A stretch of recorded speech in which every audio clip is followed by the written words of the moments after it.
This channel does not promote any violent, harmful, or illegal activities. All content provided by this channel is meant for an educational purpose only.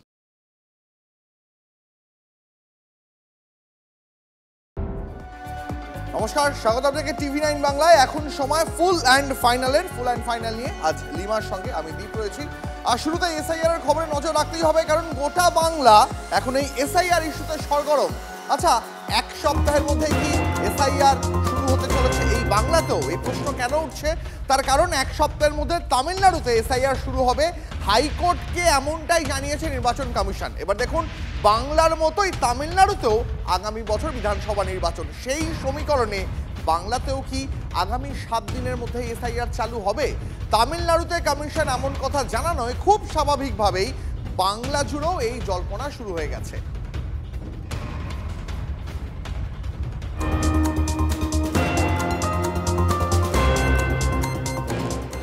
আর এই SIR আবহে আপনাকে আরো একটা বড় খবর জানিয়ে রাখবো। বিএলওদের পর এবার সহকারী বিএলও নিয়োগ করবে নির্বাচন কমিশন। কোথায়, কেন? যে বুথে 1200-রও বেশি ভোটার, সেখানে সহায়ক হিসাবে অ্যাসিস্ট্যান্ট বিএলও নিয়োগ করা হবে। অক্টোবরের মধ্যে এসআইআর এর প্রস্তুতি সারা নির্দেশ কমিশনের। কাজ বেশি থাকায় বিএলওরা সহকারী নিয়োগের দাবি করেন, আর সেই দাবি মেনে সহকারী বিএলও নিয়োগের সিদ্ধান্ত এবার নিল কমিশন। এই গোটা বিষয় সম্পর্কে আরো বিস্তারিত জানাবেন আমাদের প্রতিনিধি শ্রাবন্তী, আমাদের সঙ্গে রয়েছেন এই মুহূর্তে। শ্রাবন্তী, দেখো, সহকারী বিএলও এর আগে সেই অর্থে কখনো দেখা যায়নি। যেরকমটা আমরা জানি যে যদি কোনো সামারি রিভিশন হয়, যেটা প্রত্যেক বছরই হয়ে থাকে, তার থেকে এসআইআর অনেকটা দীর্ঘ প্রসেস, অনেকটা বড় কাজ। সেজন্যই এই অ্যাসিস্ট্যান্ট বিএলও নিয়োগের একটা নির্দেশিকা জারি করেছে কমিশন। কোথায় কোথায় এটা করা হচ্ছে? যেখানে 1200-রও বেশি ভোটার যে বুথে রয়েছে অথবা 1200 ভোটার রয়েছেন, সেখানে শুধুমাত্র একজন বিএলওর পক্ষে কাজ করা অসম্ভব। অতি সম্প্রতি জাতীয় নির্বাচন কমিশনের যখন কর্তারা এসেছিলেন, তাদের সমস্যার কথা জানিয়েছিলেন বিএলওদের বার্তা দেওয়া হয়েছিল যে আপনারাই হচ্ছেন মূল কারিগর, আপনাদের সমস্ত সমস্যা দেখবে কমিশন। ঠিক তারপর পরে দিল্লিতে বৈঠকের পরে সিদ্ধান্ত নেওয়া হয়েছে সহকারী বিএলও দেওয়া হবে। এতে বেশ কিছুটা কাজের সুবিধা হবে বলে মনে করছেন বিএলওরা। একই সঙ্গে একটা ব্লকে যদি দুজন কাজ করতে পারেন, তাদের কাজ অনেকটা সহজ হবে বলেও মনে করা হচ্ছে। নিঃসন্দেহে বিরোধের একটা বার্তা দিতে, কমিশনের পক্ষে থাকার একটা বার্তা দিতে এই ধরনের এসআইআর বিজ্ঞপ্তি জারির আগে সহকারী বিএলও নিয়োগের কথা অনেকেই মনে করছেন। বেশ, অনেক ধন্যবাদ শ্রাবন্তী। 2024-এ লোকসভা নির্বাচন আপনি একটা ভুল ইলেকটোরাল লিস্ট নিয়ে কেন করলেন? সারা ভারতবর্ষের নির্বাচন ওটাতে ভুল ছিল, তাহলে এটাতে ভুল আছে, বুঝতে পারলাম। তাহলে ওইটাতে নির্বাচন হলো কেন? তাহলে ওটাতে যদি নির্বাচন হতে পারে, তাহলে এটাতে নির্বাচন হবে কেন? ভোটার লিস্ট নিয়ে আমাদের এই বিষয়গুলো নিয়ে তাদেরকে, মানে প্রথমত তাড়াহুড়োটা অত্যন্ত সন্দেহজনক। তারা এইগুলো নিয়ে একটা ন্যারেটিভ তৈরি করছে, যেন বাংলাদেশি আমরা ঢুকিয়েছি, অনুপ্রবেশ করে ঢুকিয়েছি, রোহিঙ্গাদের ঢুকিয়েছি। আরে ভাই, কে? আপনি আইডেন্টিফাই করুন। অনুপ্রবেশ, আপনি বর্ডার সিকিউরিটি ফোর্স নিয়ে সবাইকে আটকালেন না কেন? কোনো জবাব পাবেন না, শুধু অভিযোগ, যার কোনো ফাউন্ডেশন নেই। এই এতগুলো আমি বললাম, এই পয়েন্টগুলোতে উত্তর দিক না ওরা।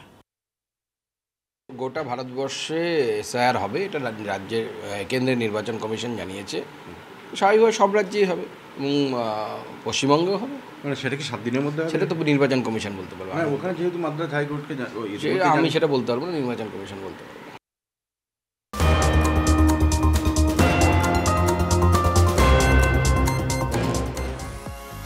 রাজ্য কমিটি বাছাই নিয়ে বৈঠকের শেষে আবারও বিএলওদের হুঁশিয়ারি শুভেন্দু অধিকারী। এসআইআর তালিকায় ভুল হলে বিএলওদের জেলে যেতে হবে। এক্ষেত্রে বিহারের উদাহরণ টেনেছেন বিরোধী দলনেতা, বলেছেন বিহারে 52 জন বিএলও জেলে রয়েছেন। কড়া হুঁশিয়ারি বিরোধী দলনেতা। আর এখানে বিএলএ 2-এরও রোল খুব বেশি নেই, কারণ 2002-2025 এই যে ম্যাপিং হয়েছে, এই ম্যাপিং হয়েছে কিন্তু পুরো দুটো ডাটার বাইরে। এবারে আমরা যদি ড্রাফট ভোটার লিস্টে দেখি 2002-এর নাম ছিল না, কিন্তু তৃণমূল প্রভাব দেখিয়ে বিএলওকে দিয়ে তুলিয়ে দিয়েছে, তাহলে সে বিএলওকে কিন্তু বিহারের মতো জেলে যেতে হবে। তখন কিন্তু পিসি ভাইপো, আইপ্যাক বা এই অরবিন্দ মিনার মতো, বিধান রায়ের মতো এই ডিএমরা আপনাদের কেউ বাঁচাতে পারবে না। 52 জন জেলে আছে বিহারে। তার উঠে গেছে তার রক্ষা কবচ, আর তাই জন্য Z+ সিকিউরিটি 30 জন না 50 জন সিকিউরিটি নিয়ে মানুষের মধ্যে যাবেন, ভয় আছে। কারণ মানুষ ক্ষিপ্ত হয়ে আছে, তার এই অর্বাচীনের মতন কথা, মানুষকে ধমক দেওয়া, সাধারণ মানুষের পেছনে লাগা, বাংলার প্রতি অন্যায় অবিচার করা, তাই জন্য এইসব কথা বলে নিজে ভেসে থাকতে চাইছেন। সম্পূর্ণ মিথ্যে কথা বলেছেন, আর যা করার নির্বাচন কমিশন করবে, আমরা দেখে নেব সেইটা।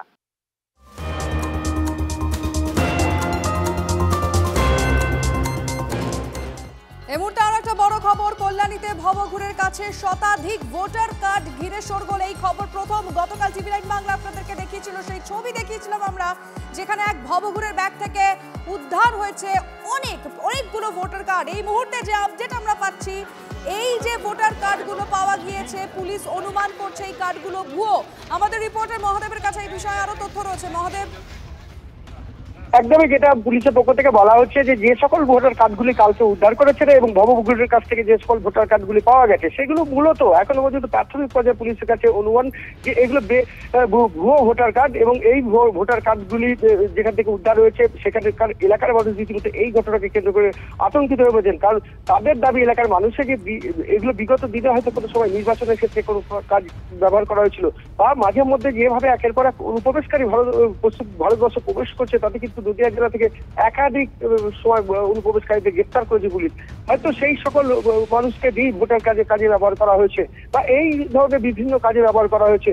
এই ভোটার কার্ড একটি এলাকায় সেখানে ঝোপ জঙ্গলের মধ্যে পড়েছিল, এবং সেখান থেকে কিন্তু যে ভবঘুরে প্রথমত ব্যাগে করে নিয়ে ঘুরছিল, যার কাছ থেকে উদ্ধার হয়েছে, তার সন্ধানে কিন্তু পুলিশ খোঁজ চালাচ্ছে, তার বাড়ির ঠিকানা জানার চেষ্টা করছে, এবং তাকে এখন কিন্তু জিজ্ঞাসাবাদ করছে। একেবারে মহাদেব, আমাদের দর্শকদেরকে আরো একবার জানিয়ে রাখতে চাইবো, কল্যাণীতে ভবঘুরের যে ব্যাগ থেকে এতগুলো ভোটার কার্ড উদ্ধার করা হয়েছে, সেই সব কটা কার্ডই জানা যাচ্ছে ভুয়ো। রাজ্যে SIR আবহ, যেখানে মনে করা হচ্ছে হয়তো আর 7 দিনের মধ্যে SIR চালু হতে পারে আমাদের বাংলায়, সেরকম একটা আবহে এতগুলো ভুয়ো ভোটার কার্ড কোথা থেকে এলো, তদন্ত করছে পুলিশ।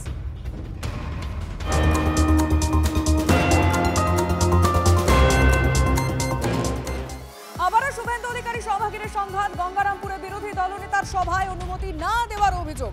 পুলিশের বিরুদ্ধে এই অভিযোগ, এবং বিজেপি দাবি করছে যে গঙ্গারামপুর স্টেডিয়ামে সভা করতে চেয়ে অনুমতি চাওয়া হলেও এখনো পর্যন্ত সবুজ সংকেত দেয়নি প্রশাসন। আমি কথা বলবো আমাদের রিপোর্টারের সঙ্গে, রূপক এই মুহূর্তে আমাদের সঙ্গে সরাসরি রয়েছে। রূপক, পুলিশের তরফ থেকে ঠিক কি বলা হয়েছে এবং পাল্টা বিজেপি কি বলছে? আমাদের গঙ্গারামপুরে আজকে আমাদের এই একদমই গতকালই কিন্তু পুলিশের তরফ থেকে, গঙ্গারামপুর থানার তরফ থেকে কিন্তু বিজেপিকে জানানো হয়েছে যে এই সভার যে এত শর্ট টাইমে তারা অনুমতি চেয়েছিল, সেই জন্য তারা সভার অনুমতি দিতে পারবেন না। এটা কিন্তু গতকালই গঙ্গারামপুর থানার পক্ষ থেকে জানানো হয়েছিল। এরপর কিন্তু জেলা পুলিশ সুপার চিন্ময় মিত্তাল জানিয়েছিলেন যে এখন বিভিন্ন উৎসবের মরশুম চলছে, এছাড়াও বিভিন্ন জায়গায় মেলা চলছে, জাতীয় সড়কের পাশে বিভিন্ন ধরনের অনুষ্ঠান চলছে, সেই সব জায়গাগুলিতে কিন্তু পুলিশ মোতায়েন করতে হচ্ছে, যার ফলে কিন্তু সমস্যা হচ্ছে এই অনুষ্ঠানে বা এই যে বিজেপি যে সভা রয়েছে সেখানে কি করে এত পুলিশ মোতায়েন করা হবে, যেখানে দুজন হেভিওয়েট নেতা আসবে, এত পুলিশ মোতায়েন করা তাদের পক্ষে সম্ভব নয়। তাই জন্য কিন্তু তারা অনুমতি দেয়নি, কিন্তু সেটা পরিষ্কারভাবে জানিয়েছে। কিন্তু একদম পুলিশ প্রশাসনকে কার্যত চ্যালেঞ্জ করেছে গতকালই বিজেপি, পরিষ্কারভাবে বলেছে যে এখানে তারা সভা করবে এবং সেই সভা সফল করবে, এবং সেই মতোই কিন্তু গতকাল থেকেই কিন্তু সেই কাজ আরো দ্রুতগতিতে কিন্তু এখানে শুরু হয়েছিল, এবং আজকে সভা মঞ্চে আর কিছুক্ষণ বাদে কিন্তু শুভেন্দু অধিকারী এবং সুকান্ত মজুমদার কিন্তু আসবে। সভা পরিচালনা কাজ শুরু হয়ে গেছে। পারমিশন দেয়নি, আমরা যাব, আমাদের কর্মীদের সঙ্গে দেখা করতে অসুবিধা কি আছে? মাইক ব্যবহার করবো না, সবার সঙ্গে হাত মিলিয়ে আসবো, বিজয়া জানাবো, দীপাবলি জানাবো, এর জন্য কি পারমিশন লাগে নাকি? ধারা 163 তো নেই, ধারা 163 থাকলে 5-এর বেশি যাওয়া যাবে না। তো করতে দেন না, 2-3 মাস করবে, ফেব্রুয়ারিতে ভোট ঘোষণা হবে আর এপ্রিলে সরকার চলে যাবে, 2-3 মাস করতে থাকো। কোথাও না কোথাও প্রশাসনের নির্দেশ বা প্রশাসনের কোনো আদেশ আছে কিনা বা কিছু লঙ্ঘন হচ্ছে কিনা সেই ব্যাপারে আছে। এর তৃণমূল কংগ্রেসের পৌরসভা যখন দিতে পারে, তাহলে তৃণমূল কংগ্রেস ওখানে হাত গলাবে কেন? প্রশাসনকে পুলিশের অনুমতির ধার ধারে না বিজেপি সভা হবে, পুলিশের কি করার করে দেবে পুলিশ। আমরা তো পুলিশের দৌড় কত দূর অবধি আমরা জানি, সেই দৌড় ওদের যা করার করবে। আমরা কোথায় পারমিশন, আমরা ইন্টিমেশন দিয়েছি, পারমিশন চেয়েছি, 17 তারিখে দিয়েছি, এতদিন পরে কালকে জানাচ্ছে গাধাগুলো যে আমরা পারমিশন দিতে পারবো না। তোমার পারমিশনের কাগজ তুমি পকেটে ঢুকিয়ে বসে থাকো।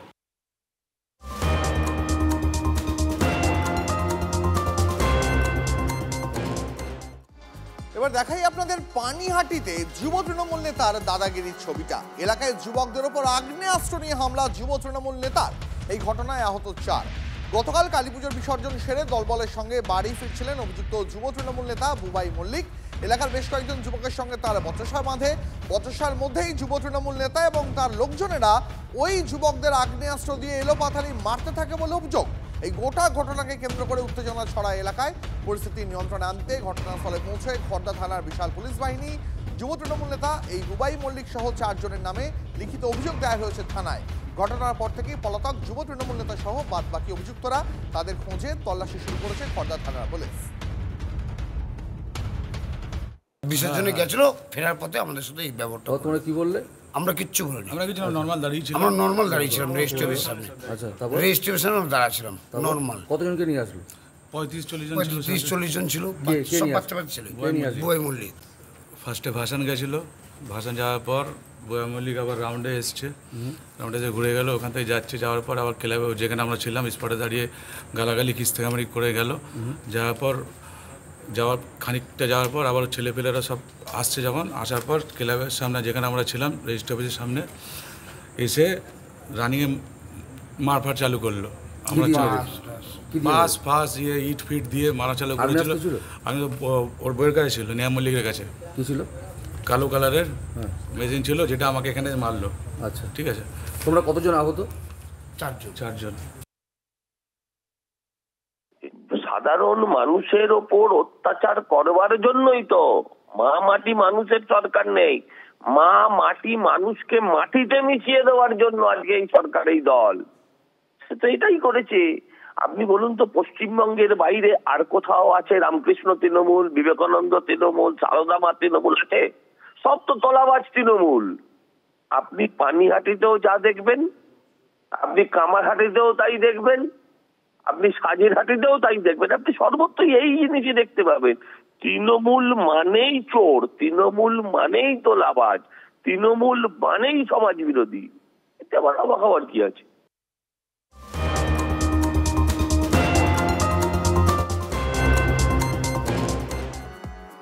ইংরেজবাজারে বিজেপি কর্মীর ছেলেকে মার এখনো অধরা অভিযুক্ত তৃণমূল কাউন্সিলর।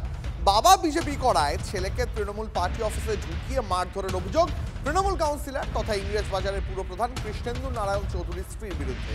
এই প্রেক্ষাপটে কৃষ্ণেন্দু নারায়ণের স্ত্রীকে বেপরোয়া আক্রমণ করেছেন সুকান্ত মজুমদার, তার পাল্টা কটাক্ষও করেছেন ইংরেজবাজার পুরসভার চেয়ারম্যান। আমাদের প্রতিনিধি সুব্রত রয়েছেন এই মুহূর্তে এই গোটা ঘটনা সম্পর্কে এবং এই পরিস্থিতি সম্পর্কে আরেকটু বিস্তারিত জানাবেন। সুব্রত, দেখো, এখনো পর্যন্ত কিন্তু পুলিশ কোনো গ্রেপ্তার করতে পারেনি। এই ইঞ্জিনিয়ারিং এর ছাত্রের যে ঘটনা তা নিয়ে পুলিশ এখনো পর্যন্ত কোনো গ্রেপ্তার করেনি এবং পুলিশ সূত্রে আমাদের কাছে সেরকম কোনো তথ্য নাই। কিন্তু এইটুকু পাওয়া যাচ্ছে যে পুলিশ জানিয়েছে যে ঘটনার তদন্ত করছে এবং ইতিমধ্যে বেশ কিছু জনের সঙ্গে জিজ্ঞাসাবাদ করেছে। বেশ কয়েকবার এলাকায় গেছে পুলিশ এবং সেখানে গিয়ে বেশ কয়েকজনের সঙ্গে কথা বলেছে। কিন্তু দীপ, যে পুলিশ কিন্তু কোনো গ্রেপ্তারের কথা এখনো পর্যন্ত জানায়নি। অন্যদিকে কিন্তু এই বিষয়টা নিয়ে রাজনৈতিক জলঘোলা এখন চরমে। শুধুমাত্র বিজেপি বা বিরোধীরা এই ব্যাপারে কোমর বাঁধছে তাই নয়, তৃণমূলের অন্দরেই কিন্তু এই ব্যাপারে একটা বড় অংশ অসন্তোষ প্রকাশ করছে।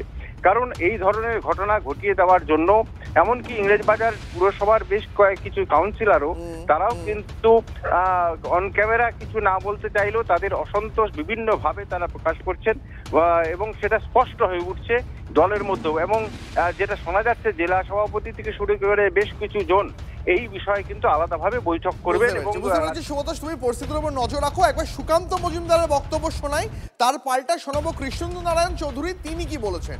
Back to back. তৃণমূল কংগ্রেসের তরফ থেকে এটা হবে, এটাই স্বাভাবিক। তৃণমূল কংগ্রেস এমন একটি ধ্বংসাত্মক শক্তি, যেখানেই থাকবে সেখানে গিয়ে এই সমস্ত কিছু করবে। অভিযোগ কৃষ্ণেন্দু নারায়ণ চৌধুরীর স্ত্রী কাকুলি চৌধুরীর বিরুদ্ধে কাউন্সিলর। নতুন কি আছে, অতি গুন্ডাই, সবাই জানে। ওর ভয়ে কৃষ্ণেন্দু বাড়িতে থাকতে পারে না, কৃষ্ণেন্দু তা ঘুরে বেড়ায় এদিক ওদিকে। মানে কাকুলি চৌধুরীর জন্য? হ্যাঁ, খবর নিন ভালো করে কোথায় কোথায় যায়, আমার কাছে তো খবর আছে।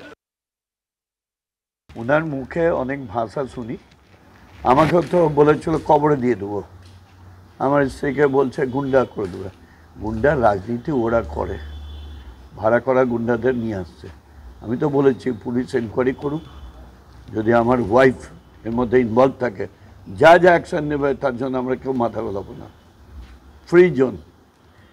কেউ রাস্তায় লুম্পেনগিরি করবে, আর যার নামে যার ছেলে কাজল গোস্বামী কত লোকের টাকা চিট করেছে, ও একটা কোম্পানি খুলে দিয়েছিল উলমাল্লায়, কত লোকের টাকা নিয়েছে। পাড়াতে কি করে আমরা যাই না?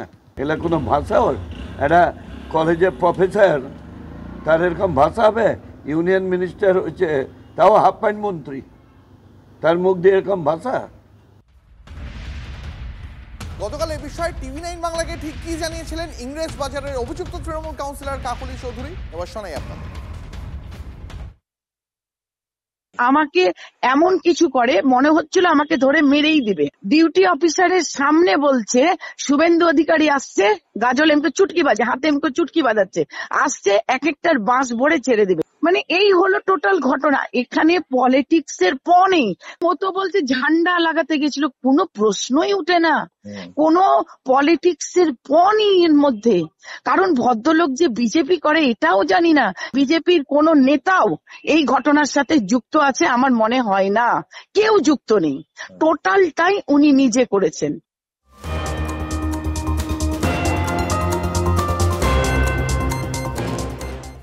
প্রশ্নের মুখে সরকারি হাসপাতালের সুরক্ষা ব্যবস্থা, বৈঠকে মুখ্য সচিব। বেসরকারি নিরাপত্তা রক্ষীদের পুলিশ ভেরিফিকেশন বাধ্যতামূলক, হাসপাতালের চুক্তিভিত্তিক কর্মীদেরও পুলিশ ভেরিফিকেশন হবে।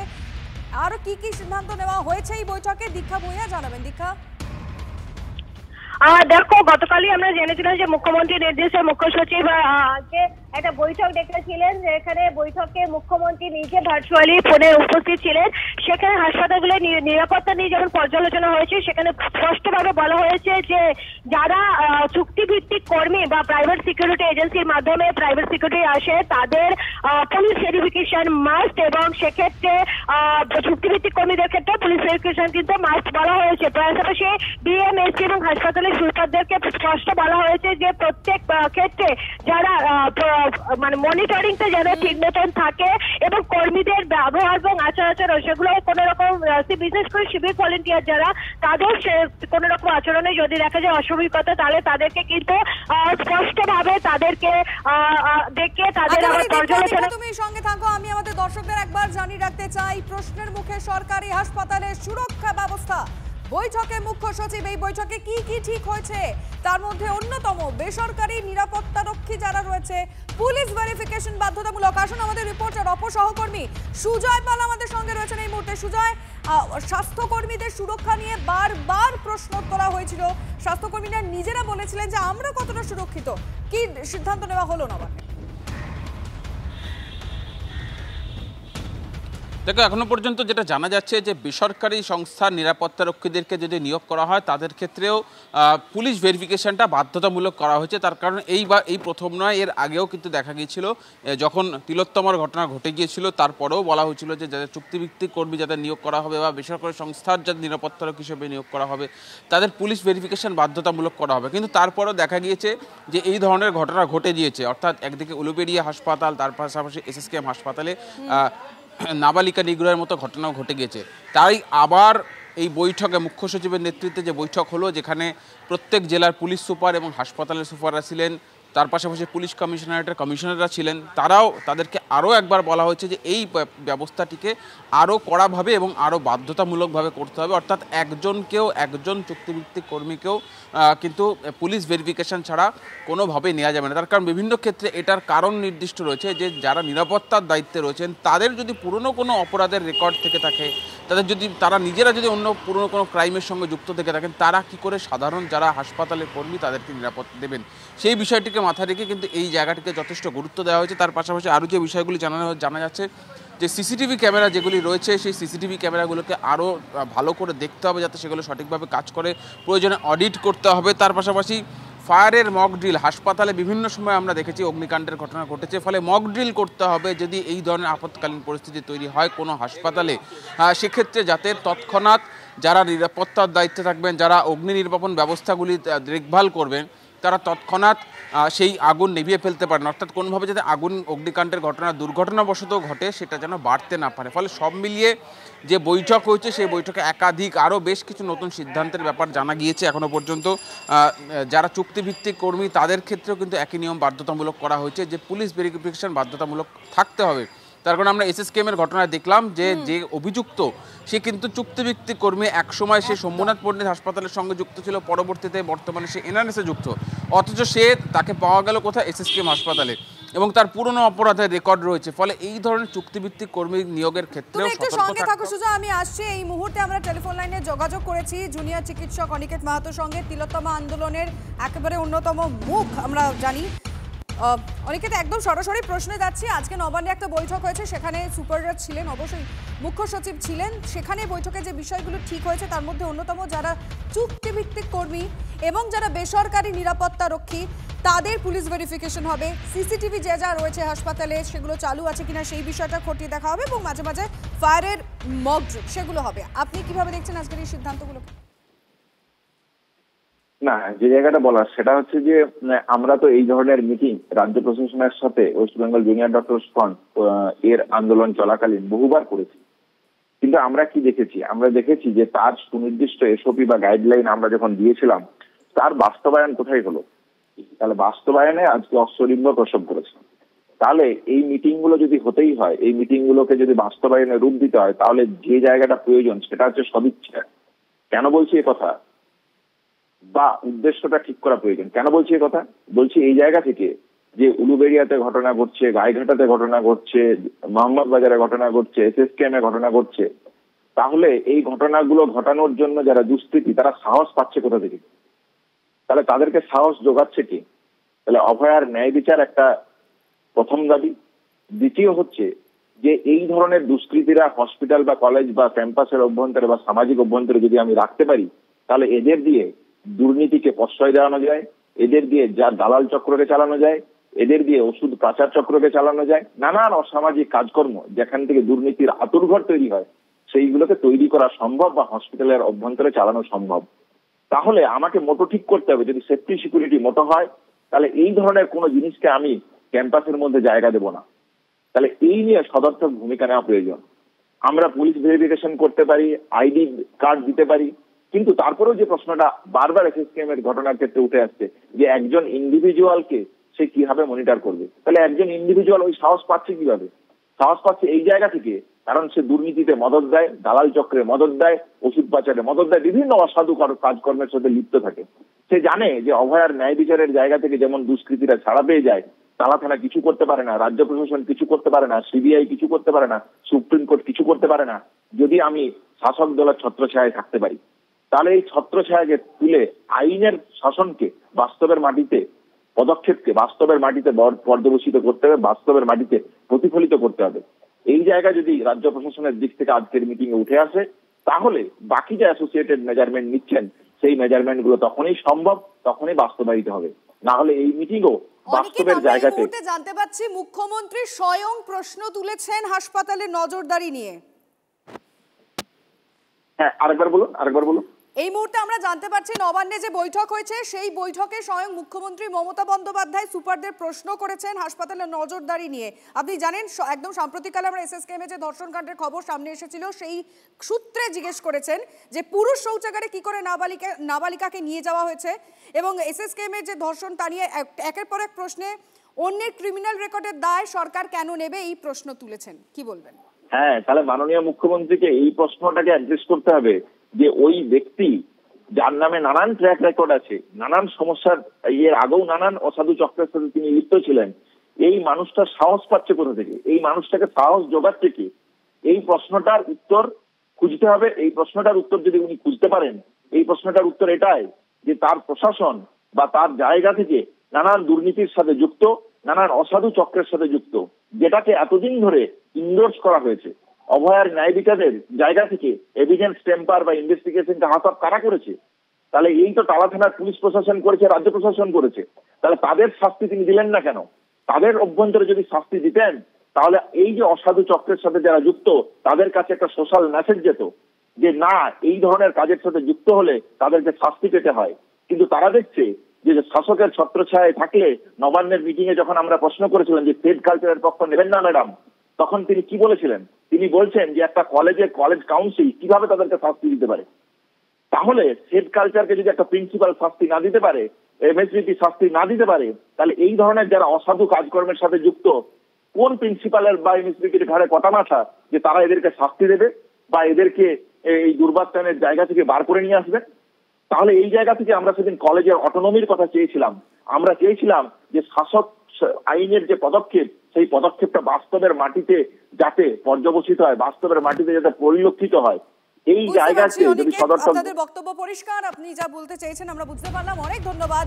তবে এই মুহূর্তে বড় খবর আমাদের দর্শকদের জানিয়ে রাখতে চাইবো, স্বয়ং মুখ্যমন্ত্রী মমতা বন্দ্যোপাধ্যায় সরকারি হাসপাতালে নজরদারি নিয়ে প্রশ্ন তুললেন। তিনি প্রশ্ন তুললেন পুরুষ শৌচাগারে কিভাবে একজন নাবালিকাকে নিয়ে যাওয়া হতে গেল এবং আরো বেশ কিছু বিষয় নিয়ে প্রশ্ন তুলেছেন। সেটা আমাদের রিপোর্টার দীক্ষা ভুঁইয়া আরো পরিষ্কারভাবে জানাতে পারবেন। দীক্ষাটি কি বললেন মুখ্যমন্ত্রী? মুখ্যমন্ত্রী যেটা বলেছেন, সম্প্রতি আমরা যে এসএসকেএম হসপিটালের ক্ষেত্রে যে ঘটনাটা দেখলাম, সেখানে কিন্তু যে অভিযুক্ত সোমনাথ পল্লীতে একসময় কাজ করতেন, কিন্তু সেখান থেকে তার ক্রিমিনাল কোনো রেকর্ডের জন্যই তাকে সেখান থেকে ছাঁটাই করে দেওয়া হয়।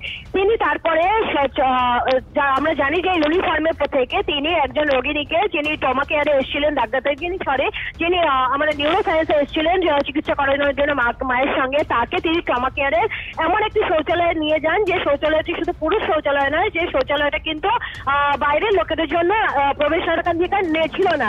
সেখানে কি করে একজন বহিরাগত এসে একজন রোগিনীকে নিয়ে গেল, সেই প্রশ্ন কিন্তু মুখ্যমন্ত্রী নিজে আজকে প্রশ্ন তুলেছেন এবং সেক্ষেত্রে তিনি স্পষ্ট করে দিয়েছেন এরপর থেকে কোনো বহিরাগত যেন ভেতরে ঢুকতে না পারে, হসপিটাল তো নয়, ওয়ার্ডের ভেতরে ঢুকতে না পারে। দ্বিতীয়ত, প্রত্যেকের আইডেন্টিটি কার্ড বাধ্যতামূলক এবং তার আরেকটা যেটা করা ভাবে যে মুখ্যমন্ত্রী বলেছেন যে যার ক্রিমিনাল রেকর্ড রয়েছে, যাকে একটা হসপিটাল থেকে, সরকারি হসপিটাল থেকে তার চাকরি বের করে রয়েছে, তারপরে সে যে অপরাধটা করলো তার দায় রাজ্য সরকারের উপর। সব থেকে বড় বিষয় মুখ্যমন্ত্রী যে প্রশ্নগুলো তুলেছেন, সব থেকে বড় বিষয় যেটা বলছেন যে যেখানে সিসিটিভি ফুটেজে যদি ঠিকঠাক নজরদারি চলতো তাহলে এই অপরাধ এড়ানো যেত।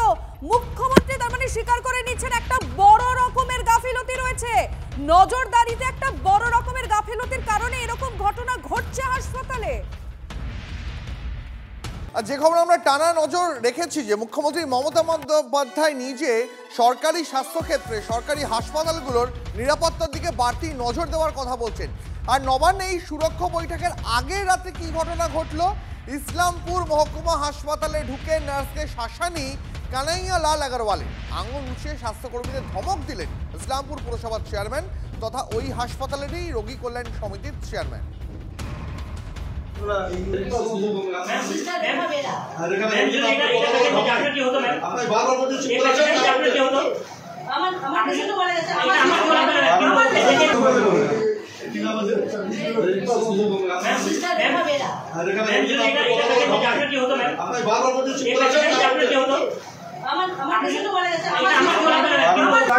কিছু হাত তো লাগতো আমরা ম্যাডাম, আপনারা গাফিলতি, ওনারা একদম গাফিলতি করে এখানে বসে আর পরে সব লিখে দিব, মানে এখন সব সম্ভব করা হয়েছে, ঘটনাটা লিখে দেয় পরে এটা একটা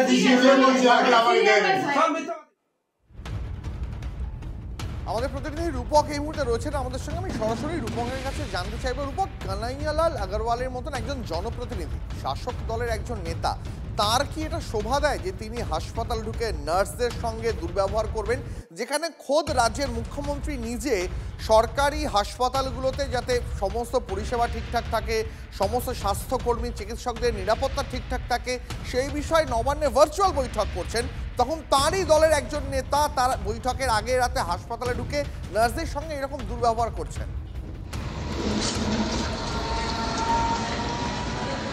দেখো, তুমি যেটা প্রথমেই বললে যে এই ঘটনা শোভা পায় কিনা, স্বাভাবিকভাবে এই প্রশ্ন কিন্তু আজকের দিনে দাঁড়িয়ে কিন্তু উঠছেই, কারণ তিনি শুধু শাসক দলের নেতা নন, তিনি কিন্তু উত্তর দিনাজপুর জেলা তৃণমূল কংগ্রেসের কিন্তু তিনি জেলা সভাপতি, অর্থাৎ তার কাছে, তার এই রূপ আচরণ কিন্তু একদিকে যেমন রাজনীতিতে তোলপাড় শুরু হয়ে গিয়েছে, জেলার রাজনীতি থেকে শুরু করে রাজ্য রাজনীতি, অন্যদিকে কিন্তু বিরোধীরা যেমনটা অভিযোগ তুলছেন বারবার যে দুষ্কৃতকারীরা তারা যেমন সাহস পাচ্ছে এই ধরনের কিন্তু কারবার, এই ধরনের কিন্তু ব্যবহার শাসক দলের নেতারা বারবার করছেন। সেই কারণে অন্যদিকে কিন্তু কানাইয়ালাল বাবুর সঙ্গে আমরা কথা বলেছিলাম, তিনি কিন্তু বলছেন কোনো রকম অশোভনীয় আচরণ তিনি করেননি।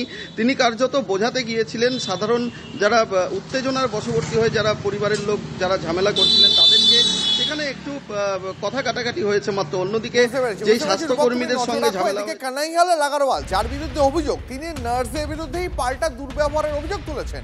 চিকিৎসায় গাফিলতিতে এক রোগীর মৃত্যু হয়েছে বলে তিনি অভিযোগ করেছেন।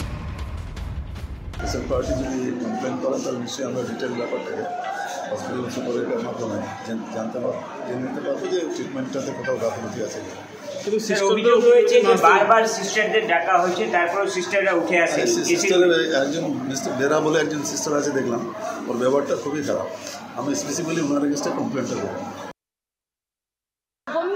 পরশুদিন সকালে 10টার সময় 7টার সময় ওনাকে ভর্তি করা হয়েছে, তারপরে ভর্তি করা হয়েছে, কালকে সকাল 10টার সময় ছুটি দিয়ে দিচ্ছে ওনাকে, তারপরে বাড়ি নিয়ে যাওয়া হয়েছে, রাত্রি 1টার সময় খুব অবস্থা খারাপ, মানে তারপরে হাসপাতালে আনা হয়েছে, ওর কোনো ট্রিটমেন্টই হয়নি। আমাদের যদি বলতো যে বাইরে নিয়ে যাও বা কিছু, আমরা কি বাইরে নিয়ে যেতাম না? একটা নার্স একটা ডাক্তাররা কেউ দেখেনি ওনাকে। যদি জনতা ক্ষিপ্ত হয়ে চিকিৎসার উপর হাত তোলে, গ্রহণযোগ্য নয়, করা উচিত নয়। স্বাস্থ্যক্ষেত্রে অবহেলা একটা অভিযোগ দিয়ে চিকিৎসককে মারধর করা একদম গ্রহণযোগ্য নয়। যদি কোনো ক্ষমতার জায়গা থেকে কেউ যদি এইভাবে ঔদ্ধত্য দেখায় কিংবা হুমকি হামকি দেয়, সেটাও গ্রহণযোগ্য নয়। সমস্ত বিরুদ্ধে পদক্ষেপ নেওয়া হবে। এই শাসানির ফলেই কি হয়, খোলা ছুট পায় দুষ্কৃতীরা, এবং এই দুষ্কৃতীদের এই ধরনের সাহস বেড়ে যাওয়ার ফলেতে তারা আদিবাসী নেতা, দুবারের সাংসদ খগেন মুর্মুকে ওইভাবে আঘাত করতে পারে, এবং উলুবেড়িয়া, আরজিকর কিংবা বাকি মেদিনীপুর হাসপাতাল, দুর্গাপুরে বেসরকারি মেডিকেল কলেজ, সব জায়গাতে যেভাবে নারী নিগ্রহের ঘটনা ঘটছে কর্মস্থলে, সেই ঘটনাগুলি ঘটতে পারে। তার কারণ জানে যে শাসক দলের নেতাদের ছত্রছায়াতে এই দুষ্কৃতীরা আছে। এই মুহূর্তে আরো একটা বড় খবরে নজর। এসএসকেএম এ নাবালিকাকে ধর্ষণের অভিযোগ। আলিপুর আদালতে ম্যাজিস্ট্রেটের কাছে গোপন জবানবন্দি নির্যাতিতা নাবালিকা ও তার মায়ের। নাবালিকার মেডিকেল লিগ্যাল পরীক্ষা করায় পুলিশ। অভিযুক্ত অমিত মল্লিকের মেডিকেল লিগ্যাল পরীক্ষা ও ডিএনএ নমুনা সংগ্রহ করতে চেয়ে আদালতে আবেদন করে পুলিশ। আবেদন মঞ্জুর করেছে আদালত। আগামী 2-1 দিনের মধ্যেই অভিযুক্তের মেডিকেল লিগ্যাল পরীক্ষা ও ডিএনএ নমুনা সংগ্রহ হবে। আর একটু আগে যে খবর আপনাদের জানাচ্ছিলাম এবং আজকের অন্যতম বড় খবর, এসএসকেএম এ নাবালিকার রোগীকে ধর্ষণের অভিযোগ নিয়ে নজরদারি নিয়ে প্রশ্ন তুললেন খোদ মুখ্যমন্ত্রী। পুরুষ শৌচাগারে কি করে নাবালিকাকে নিয়ে গেল? হাসপাতালে নজরদারি নিয়ে প্রশ্ন তুলেছেন মুখ্যমন্ত্রী। আর কি কি বলেছেন আজকের বৈঠকে আমরা সুজয় পান আমাদের প্রতিনিধির কাছ থেকে সরাসরি জানবো। সুজয়,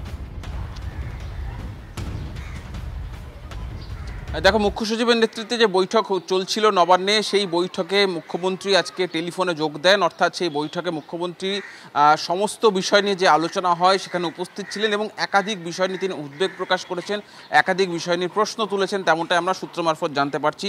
মুখ্যমন্ত্রী বলেছেন যে এই ঘটনায়, অর্থাৎ এসএসকেএম হাসপাতালে যে নাবালিকাকে যৌন নিগ্রহের ঘটনা ঘটেছে, সেই ঘটনায় অভিযুক্ত আগেই সাসপেন্ড হয়েছিল, তাহলে সেই অভিযুক্ত আবার অন্য হাসপাতালে কাজ পেল কি করে, এই বিষয় নিয়ে প্রশ্ন তুলেছেন মুখ্যমন্ত্রী, খোদ মুখ্যমন্ত্রী।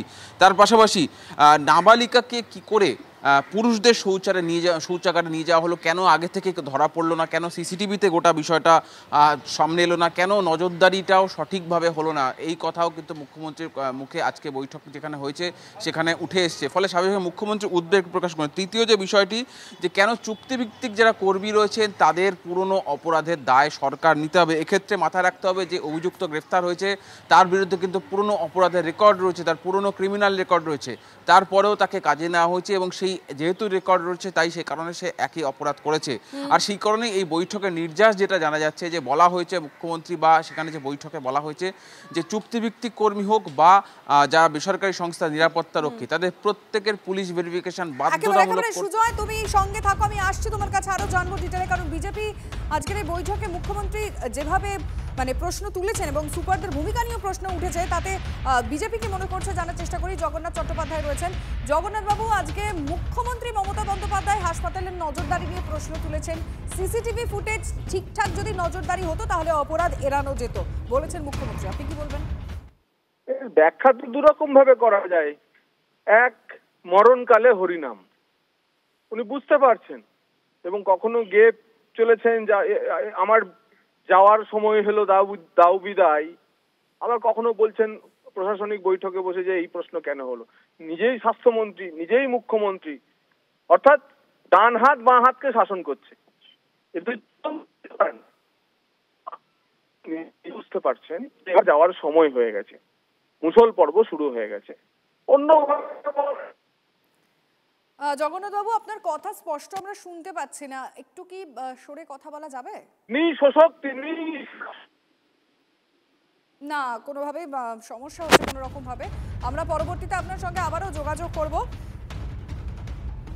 আর এবার যে খবরে নজর রাখবো, অস্ট্রেলিয়ার 2 মহিলা ক্রিকেটারের শ্লীলতাহানির অভিযোগ উঠছে। এই মুহূর্তের বড় খবর, ইন্দোরে একটি ক্যাফে থেকে হোটেলে ফেরার পথে শ্লীলতাহানির অভিযোগ। অস্ট্রেলিয়ার 2 মহিলা ক্রিকেটারের শ্লীলতাহানির অভিযোগ উঠছে। ইন্দোরের একটি ক্যাফে থেকে হোটেলে ফেরার সময় শ্লীলতাহানির অভিযোগ উঠছে। আমাদের প্রতিনিধি কৌস্তব রয়েছেন, আরো বিস্তারিত জানাবেন এই বিষয়ে। কৌস্তব, লজ্জায় মুখ পুড়ল। কথা বলবো আমাদের প্রতিনিধি কৌস্তবের সঙ্গে, তার আগে আরো একবার আপনাদের জানিয়ে রাখবো এই মুহূর্তে যে বড় খবর পাওয়া যাচ্ছে সত্যি সত্যি অত্যন্ত লজ্জার দেশের পক্ষে, কারণ অস্ট্রেলিয়ার 2 মহিলা ক্রিকেটারের শ্লীলতাহানির অভিযোগ উঠছে। ইন্দোরে এই ঘটনা ঘটেছে।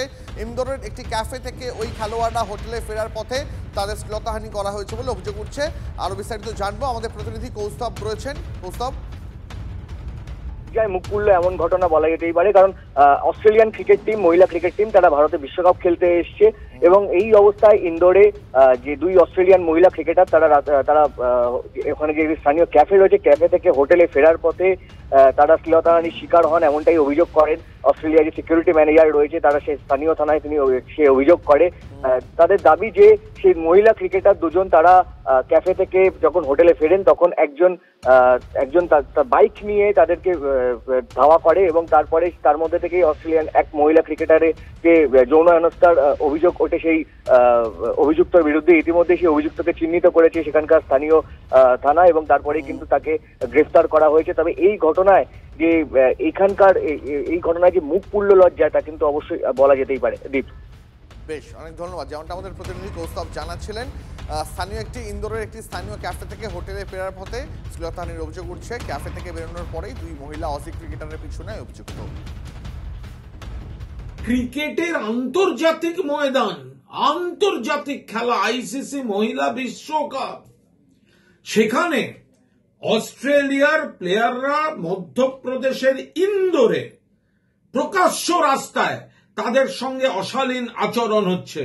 ভারতীয় জনতা পার্টি আজ ভারতের মুখে কালি লাগিয়ে দিল, আন্তর্জাতিক দুনিয়ায় ভারতের মাথা হেট করে দিল। এই হচ্ছে ডবল ইঞ্জিন সরকার। ঘটনায় কোথাও একটা রাজনীতির রঙও লেগে গিয়েছে কুণাল ঘোষের বক্তব্য অনুযায়ী। এই মুহূর্তে আমাদের সঙ্গে বিজেপি কাউন্সিলর নেতা সজল ঘোষ রয়েছেন। সজল বাবু, তৃণমূল কংগ্রেস তার আক্রমণ করছে যে বিজেপি শাসিত রাজ্যে মহিলাদের নিরাপত্তা তো নেই, এমনকি আন্তর্জাতিক স্তরের ক্রিকেটাররা তারাও এই রাজ্যে মানে ইন্দোরে গিয়ে শ্লীলতাহানির শিকার হয়েছে, কি বলবেন? আচ্ছা, কুণাল ঘোষ এই সব কথাগুলো বলে কি করে যে বিজেপি মুখ পুড়িয়ে দিল দেশে অমুক তমুক? একজন সাংসদ হিসেবে যখন কোমরে দড়ি দিয়ে একগাল দাড়ি নিয়ে তাকে টানতে টানতে নিয়ে যেত চুরির অপবাদে, তখন রাষ্ট্রের মুখ পুড়তো না?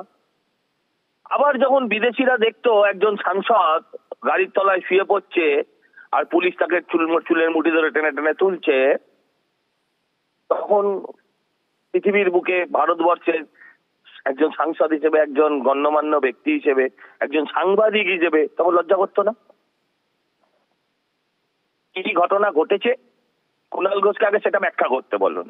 বেশ, কি অভিযোগ হয়েছে আগে সেটা ব্যাখ্যা করতে বলুন। আগেই শ্লীলতাহানি বলে দিলে চলবে না।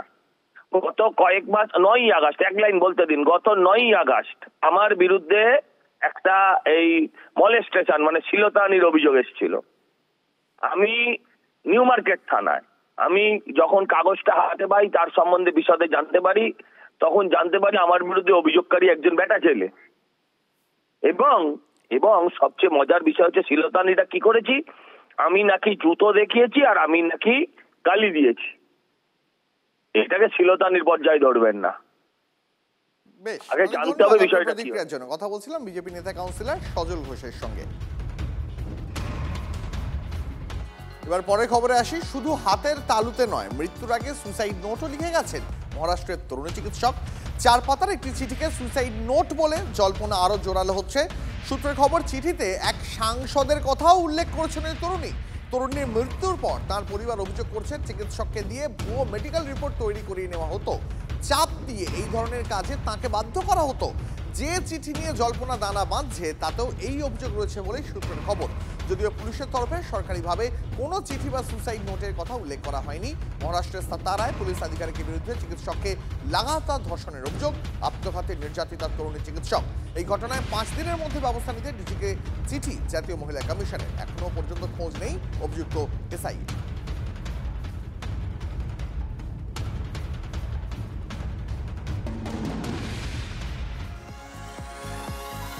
বুঝতে পারছেন, রাজ্যের শাসক দল এই ঘটনাকে ছেড়ে দেবে না। মহারাষ্ট্রের মহিলা চিকিৎসকের আত্মহত্যার ঘটনায় রাজনৈতিক তরজা ইতিমধ্যেই শুরু হয়ে গেছে। এই ঘটনায় বিজেপিকে নিশানা করে আক্রমণ শানিয়েছে তৃণমূল কংগ্রেস। অভিযোগ থাকা সত্ত্বেও পদক্ষেপ হয়নি কেন, প্রশ্ন তুলেছেন শশী পাঁজা। ভারত কি বেটি, ভারতবর্ষের সন্তান, মহিলা চিকিৎসক, সেই মেয়েটি আত্মহত্যা করে এবং কোথাও যদি আত্মহত্যা এবং মৃত হওয়ার পরে যাতে সে জাস্টিস পেতে পারে, তার জন্যে সে তার নিজের হাতের তালুতে লিখে দিল যে কারা কারা এই মৃত্যুর জন্যে দায়ী। একটি পুলিশ প্রশাসন, মহারাষ্ট্র সরকারের ডবল ইঞ্জিন সরকার তার জন্যে দায়ী। কিন্তু সবচেয়ে অবাক কি লাগে জানেন তো, মুখ্যমন্ত্রী মহারাষ্ট্রে কিছু বলছেন, শুনতে পাচ্ছি কি? শুনতে পাচ্ছি না, আওয়াজটা পাচ্ছি না। কিন্তু বাংলায় হলে পরে আমরা অন্তত জাতীয় মহিলা কমিশনকে পেয়ে যেতাম, নানান তাদের ব্যাখ্যা হতো। পুলিশ তদবির করার আগেই কিন্তু বিভিন্নভাবে তাদের ব্যাখ্যা এবং তাদের বিষয়বস্তু চলে আসতো। কখনো অপরাধ শূন্য হয়ে যাবে না। এনসিআরবির রিপোর্টে যেমন ফলস রিপোর্ট পশ্চিমবঙ্গ দেয়, কোনো রাজ্য দেয় না। অপরাধ আছে, অপরাধ ছিল, অপরাধ আগামী দিনও থাকবে, তা নাহলে তো লাখ লাখ পুলিশ বেকার হয়ে যাবে, তাই না? অপরাধ থাকবে, কিন্তু কোনো মুখ্যমন্ত্রী অপরাধীর হয়ে এবং আক্রান্তের বিপক্ষে বা নির্যাতিত বা নির্যাতিতার চরিত্র হনন করবে না, তাকে বেশ্যা বলবে না।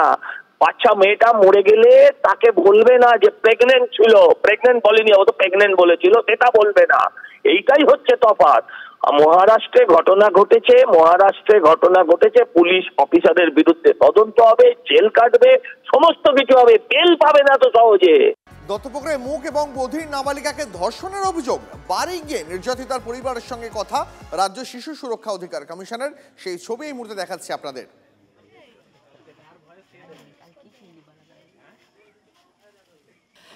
আমার মনে হয় যে পুলিশের ভূমিকাটা ঠিক ছিল, কেননা বাড়ির লোক যতক্ষণে বুঝেছেন এবং তারা নিজেরা তারপর খোঁজ খবর করেছেন, করে ওনারাও বেশ কয়েক ঘন্টা খোঁজাখুঁজি করেছেন।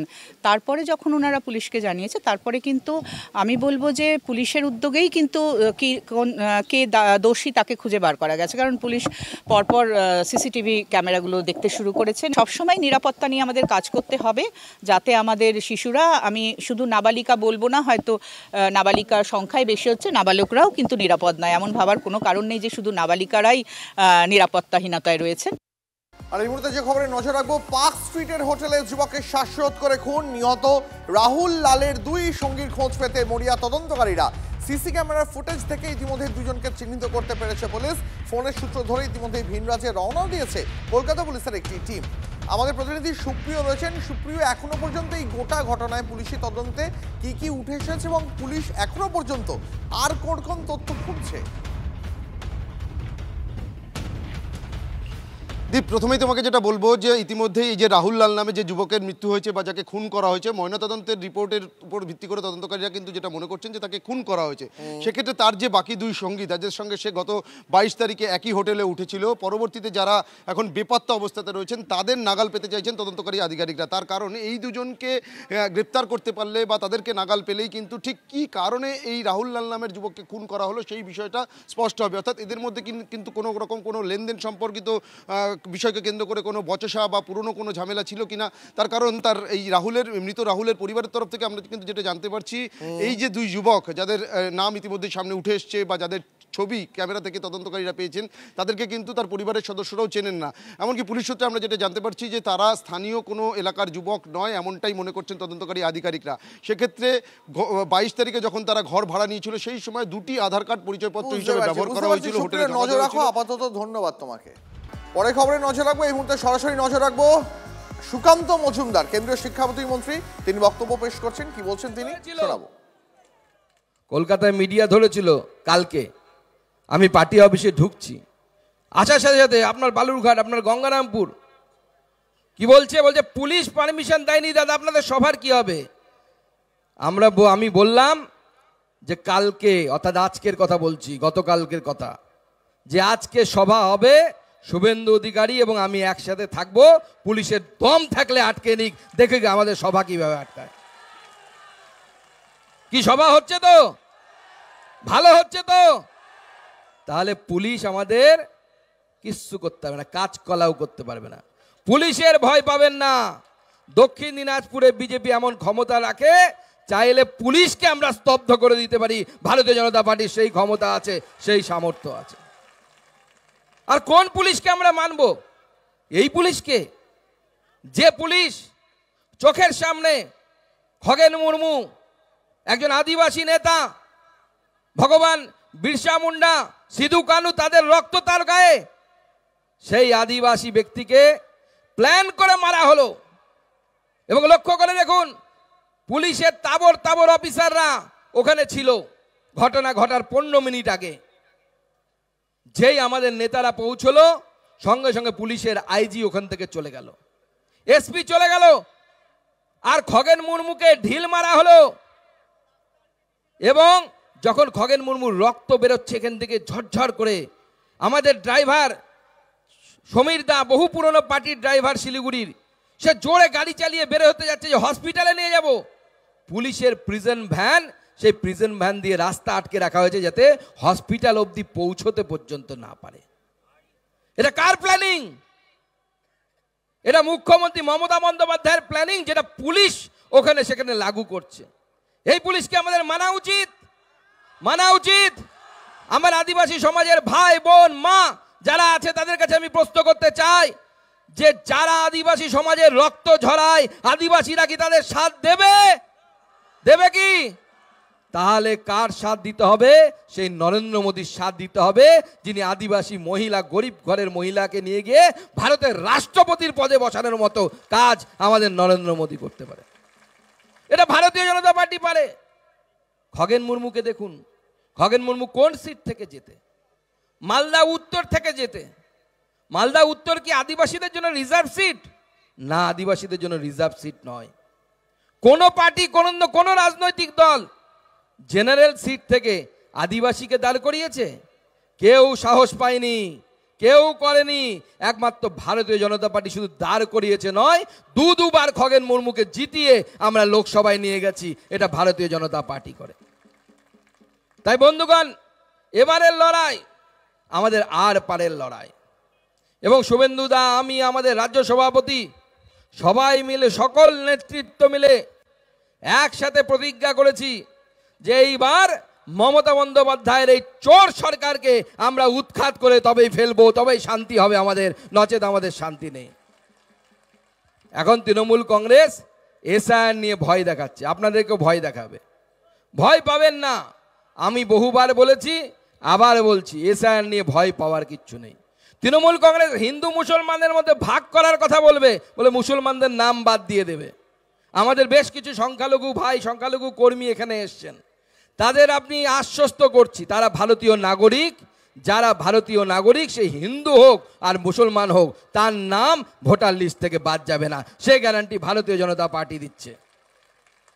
কিন্তু বাংলাদেশ থেকে যদি কোনো মুসলিম এখানে চলে আসে, তাহলে বলুন তো কিভাবে আমরা তাদেরকে এসআইআরে রাখবো? রাখা উচিত কি? রাখা উচিত কি? তাদের নাম আমরা রাখবো না, কিন্তু যারা ভারতীয় মুসলমান তারা ভারতবর্ষে ছিলেন, আছেন, আগামী দিনেও থাকবেন। এটা নরেন্দ্র মোদীর গ্যারান্টি, ভারতীয় জনতা পার্টির গ্যারান্টি। আমরা প্রকৃত ধর্মনিরপেক্ষ, ওরা ছদ্ম ধর্মনিরপেক্ষ। ওরা হিন্দু মুসলিমের মধ্যে লড়াই বাঁধাতে চায়, আমরা লড়াই বাঁধাতে চাই না। আমরা নরেন্দ্র মোদীর মন্ত্র, সবার সাথ, সবার বিকাশ, সবার বিশ্বাস, এই এবং সবার প্রয়াসের মন্ত্র নিয়ে এগিয়ে যায়। তাই এসআইআর নিয়ে ভয় পাবেন না। 2002 আপনার নাম আছে, আপনার নাম এমনি এবার উঠে যাবে। আপনার নাম নেই, আপনার বাবা মার নাম আছে, আপনার নাম এমনি উঠে যাবে। কিন্তু যাদের 2002 নাম নেই, বাবা মারও নাম নেই, তারা দুই ক্যাটাগরিতে পড়তে পারেন। হয় হিন্দু হতে পারেন, নয় মুসলমান হতে পারেন। মুসলমান হলে বাংলাদেশ থেকে এসেছেন, হিন্দু হলেও অনেকে বাংলাদেশ থেকে উদ্বাস্তু আসতে পারে। সেই উদ্বাস্তুদেরকে আমরা সিএ এর ব্যবস্থা করেছি। নরেন্দ্র মোদী তাদেরকে অধিকার দিয়েছে যে তারা এই ভারতবর্ষেই থাকবে, ভারতবর্ষের নাগরিক হবে, ভারতবর্ষে ভোট দেবে।